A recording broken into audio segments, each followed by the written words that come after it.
Hey guys, welcome back to Woods Tree Farm.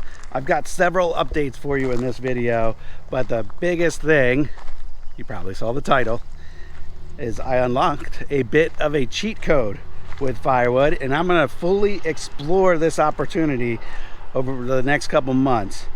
Anybody who does firewood knows it is an incredible amount of work, and over the last couple months since I rented the Dyna firewood processor, we had a mountain of firewood here, and we have been sorting and moving and resplitting as much of it as possible. So I've got wood now stacked all over the place around my property. There's some over there, some behind the camera, there's some across the property. I need to get better at kind of centralizing where everything goes, but that's a different point. I need this pile out of here because this is our parking area, and we're going to have an event on the farm here in September, and I need every bit of parking that I can get. So all of this needs to go. Fortunately, we have really chipped away at it in the last couple weeks, and this is all that's left, just a couple cords.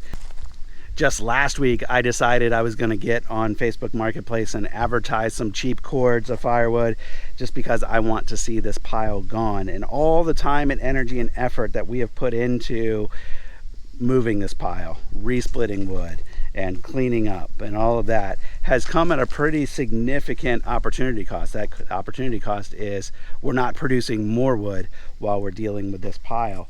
So my inventory in total is not exactly where I want it to be. Now, that is where the opportunity comes in, where the cheat code comes in that I'm going to talk to you about in a minute. But let me update you first on how the sales have gone, because this is an area that I've never really pursued before. Advertising partially seasoned wood or even green wood to people that heat their homes, I've just never really done it. I've always focused on recreational firewood, and the main driver for that is I've just never had that much wood to sell, so I figured I might as well try to get as much revenue per cord as possible out of the firewood that I do have. But now that I have more inventory than ever, I've got over 60 cords here on site ready to go. I would love to have another 30 or 40 on top of that, but that's just not where I'm at right now. And I can now explore selling wood beyond the recreational market, and that's where this most recent advertisement that I put out there comes into play. So I put some ads on Facebook Marketplace, firewood at $250 a cord, which in my area is on the cheaper side of things, especially if you're delivering a true cord. A lot of people out there say they're gonna sell you a cord for $200 and they show up with an 8-foot bed, and it's definitely not a cord of wood in there. That happens a lot in our market too, but for a true full cord, $250 a cord is low in our market, and that's what I put on Facebook Marketplace. The dump trailer that I now have can hold well over a cord. I think it can actually hold almost 1 3/4 if it's really filled to the brim. I've been advertising full trailer loads and telling people it's at least 1.5 cords, and I've been giving people custom quotes based on distance to get there, but it's based on the $250 a cord rate. So 1.5 cords would be $375 plus delivery. So I've sold at this point 3 orders, all of them getting full trailer loads.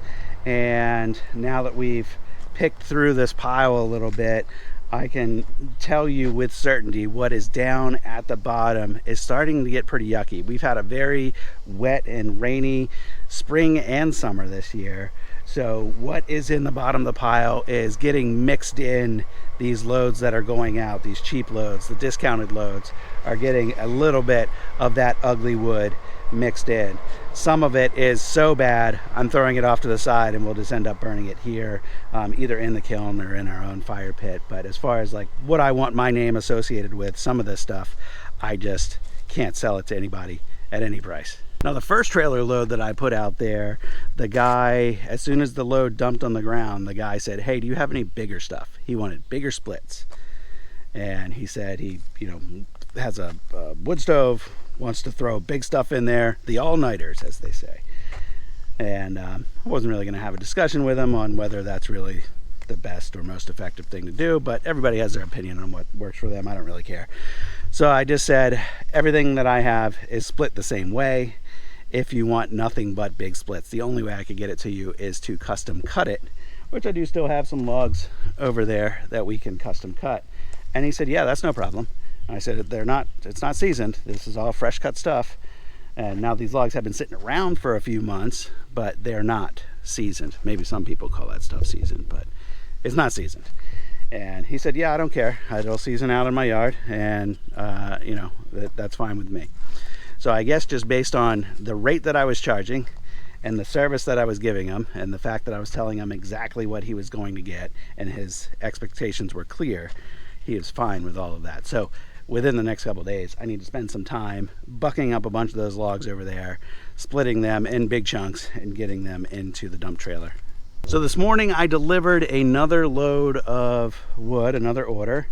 And on my way back from that delivery, I've had this thing filed in the back of my mind for a while now. There is a large facility that produces firewood. They have a big Bell's processor. It's not that far from here. And a bunch of the local garden centers and landscape supply places that sell firewood are getting it from that place. And I figured I would drop in there since my trailer was empty and I kind of had to go right by there to get back here anyway. And I'll drop in there and get a load of wood. And that is what is in the trailer right now, is the wood from them. So we'll take a closer look at how that wood looks. Didn't really know what to expect, so I wanted to see how it looks. And I also didn't really know how it was priced. So I'll get your feedback maybe on what you think I paid for that load of wood. This trailer could fit a little bit more in it, but I was starting to get a little bit worried about weight. My truck was sagging pretty good. Maybe you can see that over here. And I'm knowing that this wood is green. They're going straight off the processor into the pile and scooping it straight off of that pile into trucks and trailers to get out of there. So this is kind of one of the things that I've known about some of my competition in the area, knowing they're buying it from a place like this. They're buying it this time of year or even later into August, into September, and the wood's just not fully seasoned. In fact, it's pretty green. It would need an entire year of seasoning before it's really good to go. So this is what I'm up against in my market, knowing that the landscape centers, they don't have piles of wood out front right now because they're not selling any wood right now, but come September they will, and they're getting it from this same place. So I know that my product, what is in stacks elsewhere around the property that has been here for 9, 12 plus months, out in the sun, out in the wind, I know is a better product than what most places are selling.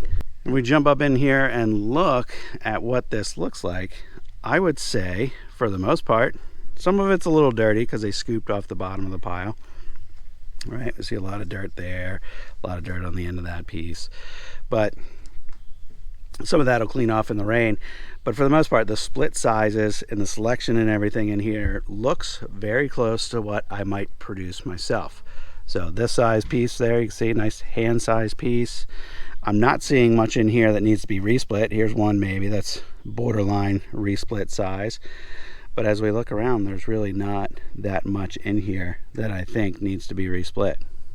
The other thing I'm seeing is that everything looks like it's all oak. I'm not seeing any other species in here, at least not on top, which is good. Both good and bad, really, because oak takes the longest to dry.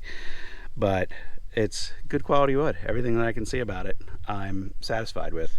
So one of the things I'm thinking about doing with this is maybe I can just start advertising, I don't know, a certain price for a full trailer of wood, and then I don't even need to keep that wood here. I can just go drop by that facility, get a trailer load of wood, and deliver it to a customer once it's sold. That's one opportunity. That'll be relatively low margin, but also relatively low work. I'll just have maybe 2 hours work in going to get the wood and delivering the wood, bringing the trailer back here and all that. That's certainly doable. But in many ways, what I would rather do is use this wood to supplement my own production. And if I can bring this wood here 1.5 quarts at a time, get it into IBC totes, get it into the kiln, or let it air dry, that's going to bring a much higher final value product than if I try to sell it in its current form. So I have the printout from their scale here. That's how they operate. It's all on the scale. I think it was $85 a ton. And My empty weight going in there was 11,180, and coming out of there with this load that you see was 17,660. So just about 6,500 pounds. And to put the price on that, so 3¼ tons is what that is, obviously. And to put that price at $259 is where that was.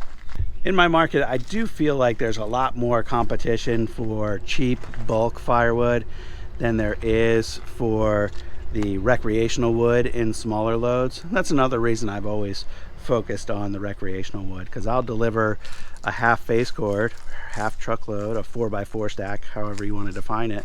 That's one of my most common order sizes, and I'll deliver that order size all day long in the suburbs. And I don't know of anyone else in the market, maybe one other guy in the market that sells small quantity wood like that. I'll also deliver as little as 4 bundles, and I don't know anyone else in the market that'll do that. So that'll continue to be part of my service, because especially in the suburbs there's big demand for that, and that is all much higher profit products, and I'm delivering a unique service there that people value, so I'll always do that. But getting into the heating market, the bulk firewood market, is kind of a new opportunity for me. Supplementing inventory might be the cheat code that I need to really dominate that market. So at $259 for that load, how do you think I did? And in your market, just curious, what do you think this load would sell for in your market? I know what I see on Marketplace, and it's kind of all over the map, but you see big variations in quality as well when you look at some of those bulk loads. So it's kind of tough to see what a market is really doing when you look at things on the bulk side. But let me know what you guys think. I've rambled on enough. I'm gonna get back to work. Thanks for watching, guys. I'll see you on the next one. Bye-bye.